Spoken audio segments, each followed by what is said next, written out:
Hi Kate, thanks for sharing the work Kat did.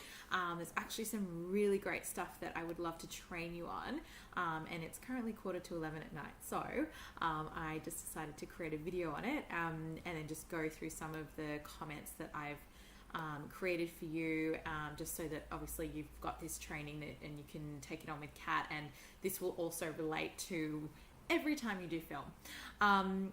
Okay, obviously just a really quick first thing, make sure the text is underlined or put in inverted commas. Technically, it doesn't matter which one you do, as long as students are consistent. So students do often ask that question. If you're really correct with it, you would underline text like novels, films, and basically texts that are texts in their own right. So like a novel or a film, it's not like a sub part of a bigger text, whereas something like a poem may be part of an anthology, at which point an anthology, the name of it would be like, let's say Peter Chinesky's Immigrant Chronicle is like a compilation of poems. So the Immigrant Chronicle would be underlined, and then any poems that he uses are inverted commas. But teachers don't really care how technical you are, as long as you pick one to show that you are actually referring to a text and you remain consistent with it.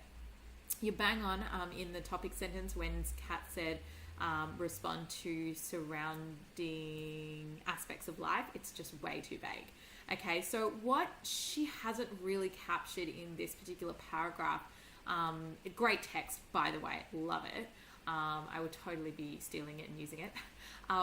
So what she hasn't really captured is there's this disconnect, or this like kind of discordance between the individual and their experience of like the world around. So it's really an unnatural setting of being in the city, and what's being suggested is that the city is this really like oppressive, sort of stifling, even isolating environment, and in this particular one there's a complete absence of nature, which is juxtaposed with his transformation of the environment so that it is, like much more back to nature. So beautiful, serene, peaceful, like there's none of that at the beginning, but then he completely alters the whole thing so that he regains that or recreates it or reignites it.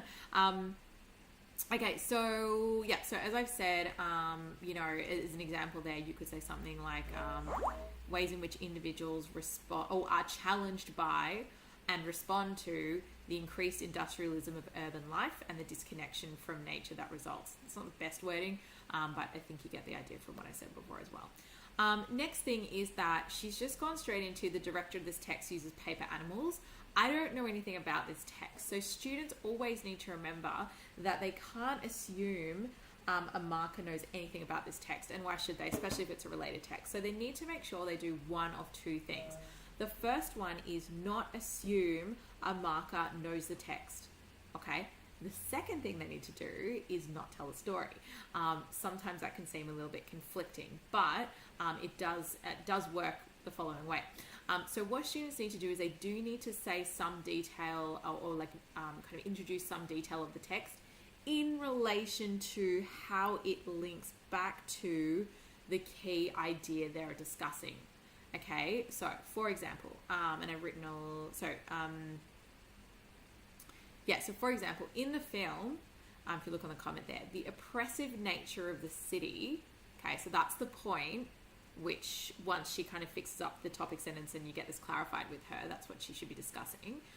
In the film, the oppressive nature of city life is illustrated through, and then she can go into specific examples. Okay, so it doesn't even need to be a whole sentence, and certainly never have students or let them say things like, this is a short film about a man who blah, blah, blah, blah, blah. Okay, because as soon as I see the words is about, or a teacher sees that, they're going to be like, storytelling, no.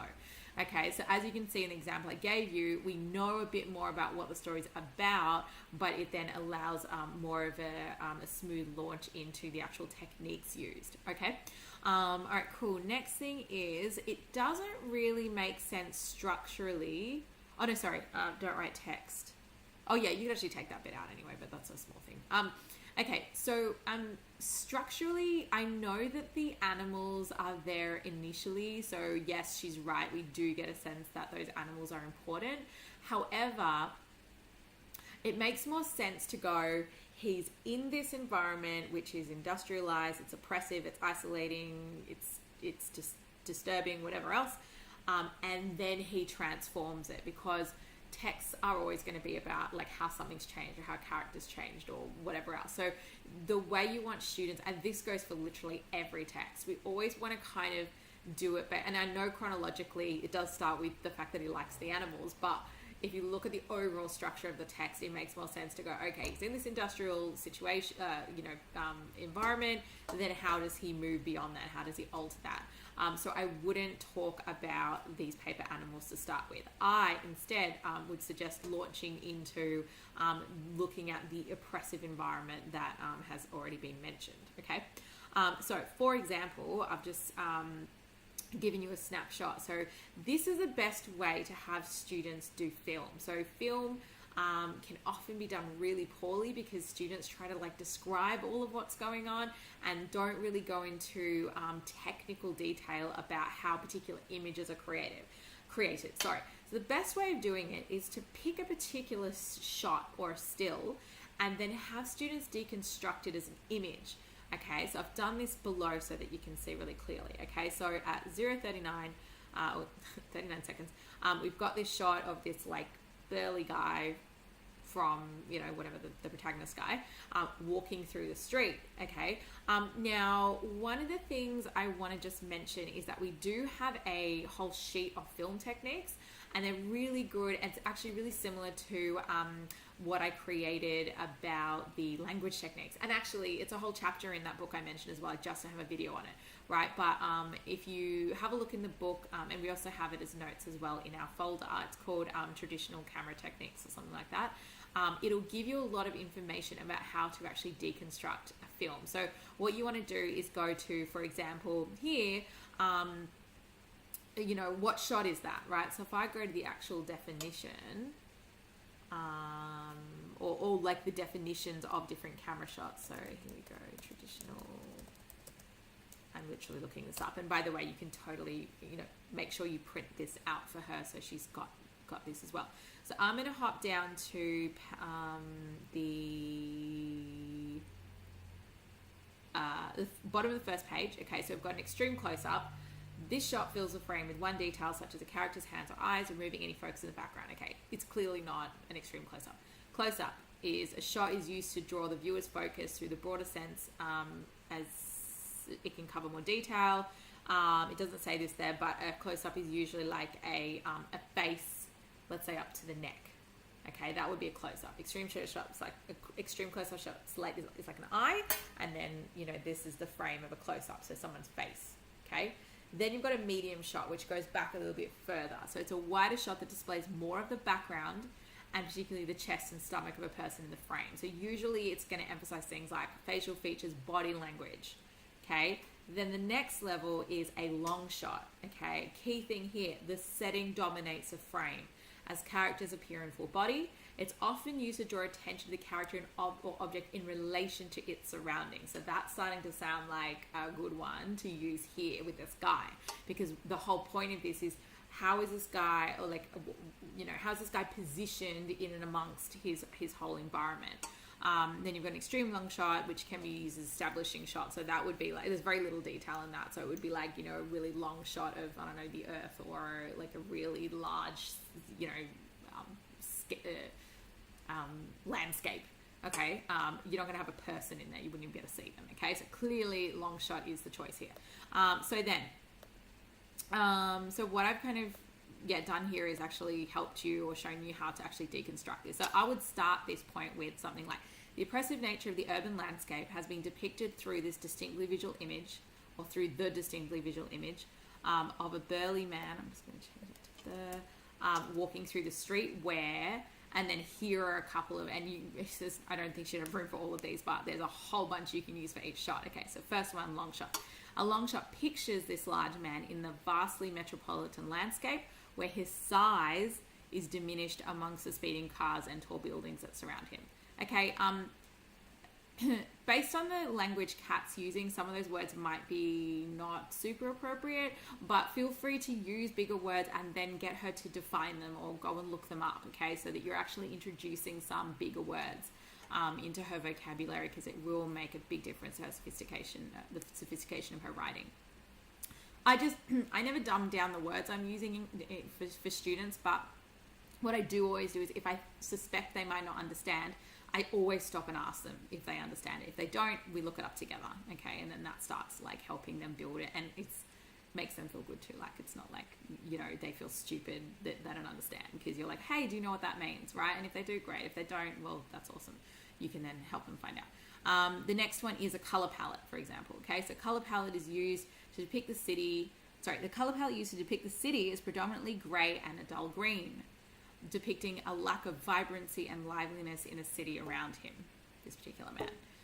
Then you've got a broken, in this particular one, he's walking for a while, but the shot I happened to just press pause on, his face is totally covered, okay? So even that, like, the broken sign covers his face, maybe suggests a loss of identity, like he's being swallowed up in this city, I suppose. Maybe there's a sense of isolation there as well. He's just like lost in there.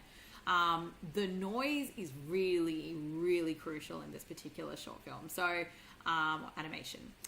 So if you listen to it, it's really loud, it's really disruptive. There was a point in at the beginning where he was kind of in his home, and then all of a sudden, like, the city kind of comes in and it just drowns out everything else. So it's really disruptive. Car horns, you've got these like chimes, and they're really off tune. So I wrote discordant, but yeah, basically they just sound off. So the chimes. So what I do is like go to this scene, let Kat listen to it, go, okay, what can you hear? Like, what does that sound like? You know, and get her to really think about how to deconstruct that. In the background, create a sense of this environment being unnatural and even disturbing. An idea accentuated through the complete absence of anything natural in the setting. Okay, so that is a good chunk of techniques on one shot. Okay, that's like half your paragraph or more even, so she may not even have time for all that, but I really wanted to show you the depth of analysis that is going to be sophisticated and get her a really good mark, and so also teach her obviously how to actually effectively deconstruct film. You don't need a lot of it, like 2 shots and you'll be done here. Okay, just hopping back up. Never let her use the word show again, okay? You just shouldn't accept that. It's like, that's it. No more ever using that word. If I ever see that word again, you're in trouble. I'm joking. But, you know, play around with it a little bit and, you know, make sure she's got the vocabulary sheet. If you don't have access to that or don't know what I'm talking about, please ask me. Please give that to your students in every trial lesson, and then make sure they use it every single time you come in. And if you see them writing any, like the word show, make them change it immediately. Okay, so go, okay, no, we're not using that word. It's super boring. Pick another word. Next thing is, really waffly with the appreciation the protagonist has for aspects of life, such as how much they care for their pet.